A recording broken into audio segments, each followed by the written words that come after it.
ஆண்டவராகிய இயேசு கிறிஸ்துவின் நாமத்தினாலே உங்கள் யாவருக்கும் என் அன்பின் வாழ்த்துக்கள்.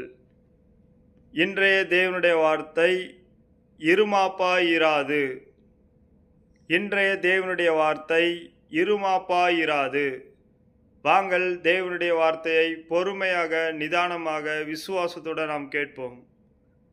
அன்பு நீடிய சாந்தமும் தயவும் உள்ளது. அன்புக்கு பொறாமை இல்லை.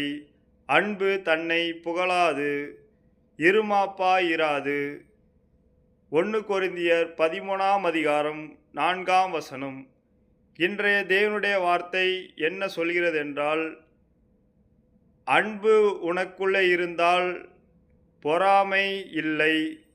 அன்பு உனக்குள் இருந்தால் அது தன்னை புகழாது.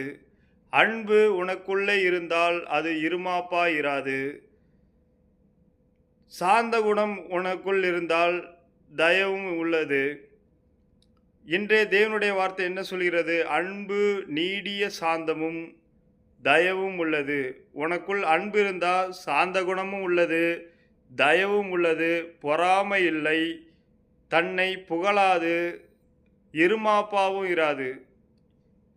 இன்றைய தேவனுடைய வார்த்தையை கேட்ட பார்த்த உங்கள் யாவருக்குள்ளும் அன்பு பெருகட்டும். அன்பு பெருகும்போது சாந்த குணம் உங்களுக்குள்ளே வருகிறது.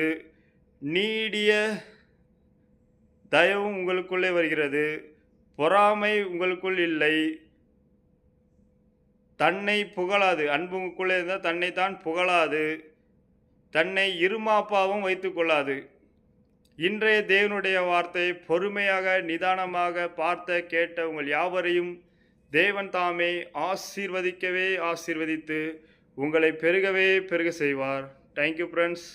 மறக்காமல் சப்ஸ்கிரைப் பண்ணுங்கள், லைக் பண்ணுங்கள், கமெண்ட் பண்ணுங்கள். எதை செய்தாலும் தேவனுக்கென்று செய்யுங்கள். தேவ நாம மகிமைப்பட செய்யுங்கள். Thank you friends.